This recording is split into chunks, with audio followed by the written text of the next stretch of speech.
नमस्कार दोस्तों, मैं हूं doctor Ashish Airan. I am a peripheral vascular endovascular surgeon practising at Jaipur.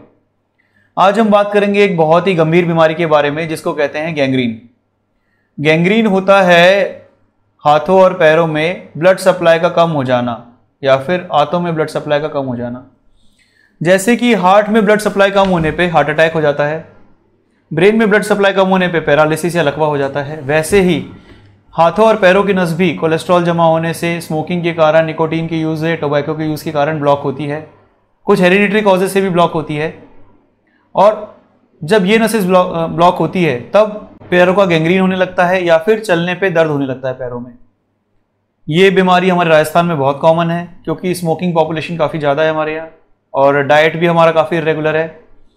इसको प्रिवेंट करने के लिए सबसे पहले तो हमें प्रिवेंशन कैसे किया जाए, हमें एक हेल्दी लाइफस्टाइल मेंटेन करना चाहिए, वॉकिंग वगैरह करना चाहिए, एक्सरसाइज करना चाहिए, लो सॉल्ट लो फैट डाइट लेना चाहिए, स्मोकिंग कंप्लीटली अवॉइड करना चाहिए, अल्कोहल का यूज़ मॉडरेशन में करना चाहिए।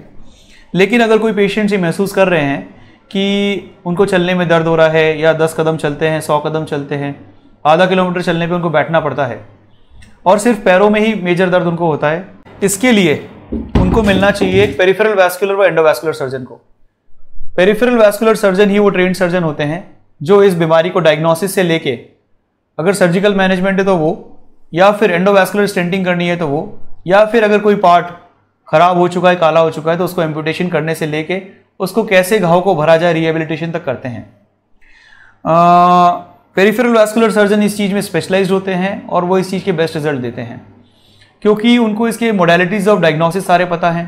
Clinical examination, colour Doppler examination, ankle brachial index, tissue oxygenation, ये सारा चेक करने के बाद जब ज़रूरत होती है तो सीटी एंजियोग्राफी कराते हैं या फिर एंजियोग्राफी खुद करके देखते हैं। अगर ज़रूरत हुई तो स्टेंटिंग करते हैं या फिर बाईपास करते हैं। कुछ पेशेंट्स को कोई सर्जरी की ज़रूरत नहीं होती, उनको सिर्फ मेडिकल मैनेजमेंट करते हैं और उनको कैसे अपना लाइफस्टाइल चेंजेस करना है, क्या हैबिट्स डेवलप करनी है, वो सारे के बारे में एजुकेट करते हैं। दोस्तों, जो पेरिफेरल वैस्कुलर डिजीज़ है ये एक बहुत ही, मैं कहूँगा, अच्छी बीमारी नहीं है और इसके लिए लाइफ लॉन्ग एक अच्छे डॉक्टर के फॉलोअप में रहना पड़ता है। ये वन टाइम चीज़ नहीं है कि एक बार करवा के बिल्कुल ठीक हो जाएगी। बहुत अच्छे से होने पर भी हमें कंटिन्यूसली मेडिकेशंस लेने पड़ते हैं। एंटीकोगुलेशंट्स व एंटीप्लेटलेट दवाइयाँ, जो कि खून पतला करने की दवाइयाँ हैं, वो काफ़ी लंबे समय तक हमें लेनी पड़ती है। और पेरिफेरल वैस्कुलर सर्जन जो स्पेशली ट्रेंड होते हैं हाथ और पैर की खून की नसों के लिए, वो इस चीज़ के लिए बेस्ट रिजल्ट आपको दे सकते हैं और आपको बेस्ट फॉलोअप कर सकते हैं। अगर आपको या किसी रिलेटिव को इस तरह की परेशानी है तो वो हमारे YouTube चैनल पे क्वेश्चंस पोस्ट कर सकते हैं या हमारी वेबसाइट पे विजिट कर सकते हैं या फिर हमें डायरेक्टली कॉल कर सकते हैं। और इस बीमारी को जितना जल्दी हम आइडेंटिफाई कर सकते हैं उतना ही हमारी लाइफ सेविंग और लिम्ब सेविंग में हेल्प मिलती है।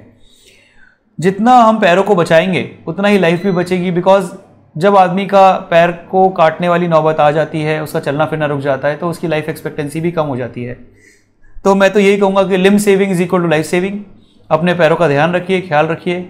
स्पेशली डायबिटिक्स पेशेंट को पैरों की नस ब्लॉकेज का इंसिडेंस बहुत ज़्यादा है, वो अपने पैरों का स्पेशली ख्याल रखें। और आपको कोई भी डाउट हो, कोई भी क्वेश्चंस हो तो हमें पोस्ट करें। Thank you.